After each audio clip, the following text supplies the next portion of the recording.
Hey guys, so today you and I are going to talk about dropping out of the hiring process. So let's get into it. So the question in question was, hi Frederick, why is it that it's becoming so common for senior software engineers to intentionally drop out of the hiring processes that require coding tests? Well, because they're tired of having homework is the normal one. Uh, so basically, you probably know this if you've been trying to be, or if you're a professional software developer, there's a coding test for practically every job you're ever going to get or try to get. And there's an interview process, like there are these sort of standard practices that basically everybody uses. And every coding challenge is different. Every project, like the challenge that the company, like their processes are all going to be different. Some of them are like outlandish, some of them are not so outlandish. It depends on the company, right? But basically, most software developers, especially the ones that are fairly experienced, they've done this a few times, and some of them feel that, well, I've been doing this job for X amount of years. Why the quote unquote hell, why would I have to prove to yet another company that I know how to code? I've been working for so long, etc., etc. And so when, especially the ones that I do coding challenges with or so forth, this is one of the reasons why I have my own flavor of a coding test. That is my personal one that I feel is more efficient and nicer to everybody. I was actually talking to my coworker the other day about this, or rather, we were discussing this, and he said exactly the same thing, that usually because we were formulating a new coding challenge for the company that I was working for, and basically he said that having and I have had these guys where like it takes a whole day, it takes like a whole weekend to finish the challenge because it's such a massive coding challenge. And he said like nobody wants to do that because it's like you're basically asking them to work to just prove that they know what they're doing. And I said, yeah, and that sucks. So what I usually try to do is that I try to, because the problem is it's twofold. I can't just trust that you know what you're saying that you know, because I don't know. Like, as I've said many times, guys, just because you've been working doesn't mean that you're any good. It's that simple. I've met plenty of people who are applying for like senior level and tech lead stuff like that. They're basically useless to, at least to this company. They might be able to swing it in a company where the stakes are lower, or they where like it's not really much of a requirement to be a real expert or something like that. But in some companies, like they are looking for really good people, and these are not really good people. These are below average at best. And so we need some way, as I said to my coworker. I don't think I agree. I don't believe in taking these gigantic, outlandish coding challenges or lead code as well or something like that, even if it's simpler.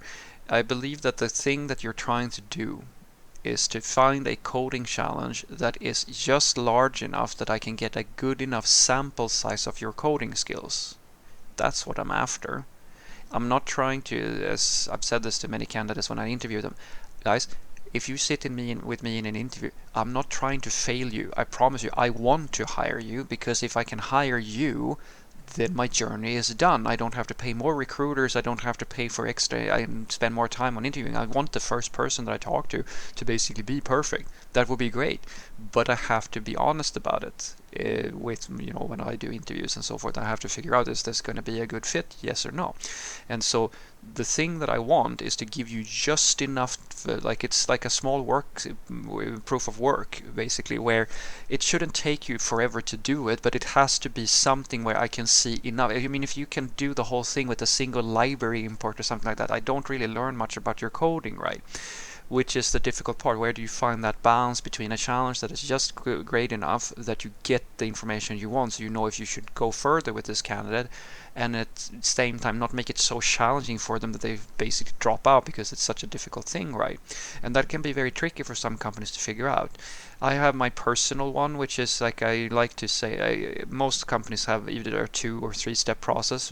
Usually the coding challenge is usually very It's like one coding challenge and then an interview at minimum. There might be more interviews and so forth.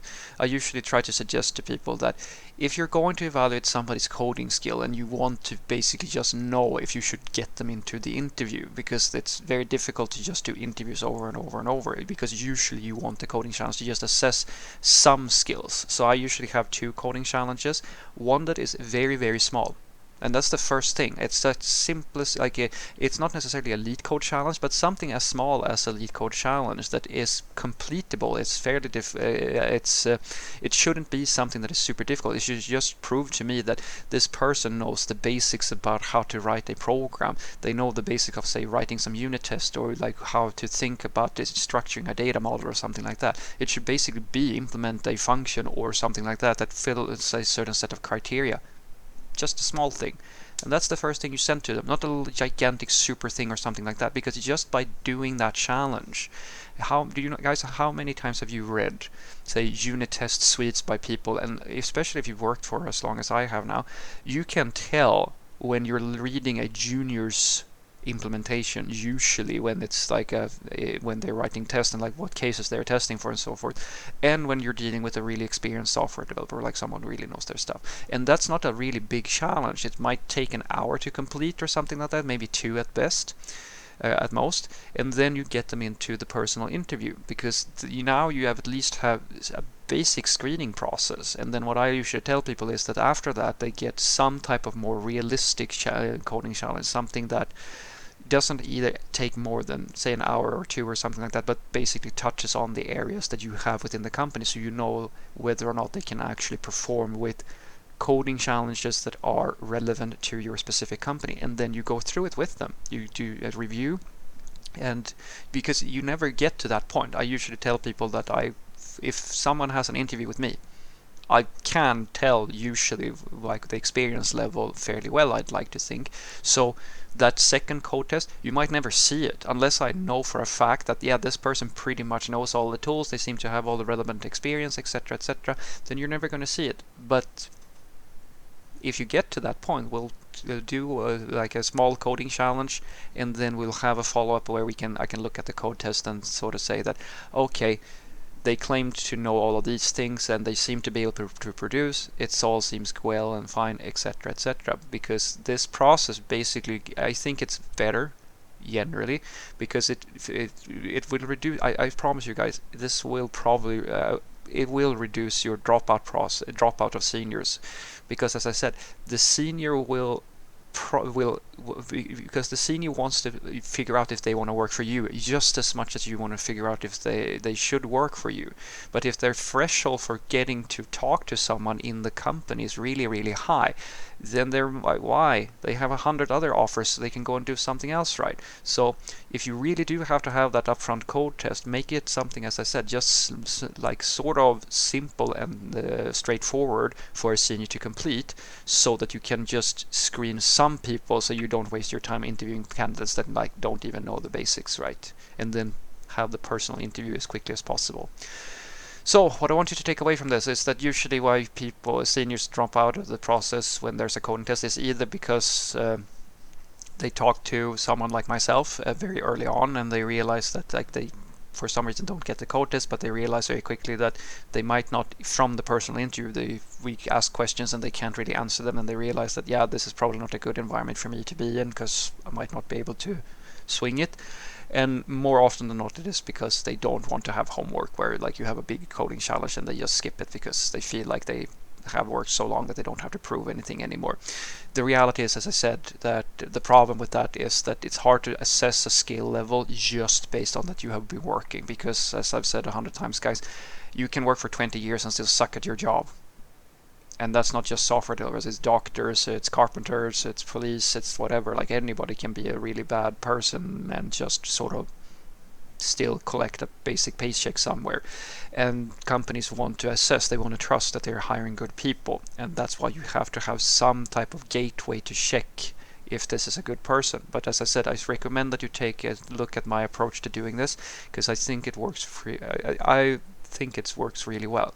Because as I said, the usual reason why you want an upfront code test is just to screen out so you don't waste your time on the interview, and then you go into the interview as quickly as possible with other seniors you have in the company, because that way the juniors and or the people who don't really know what they're doing, they're going to get screened out.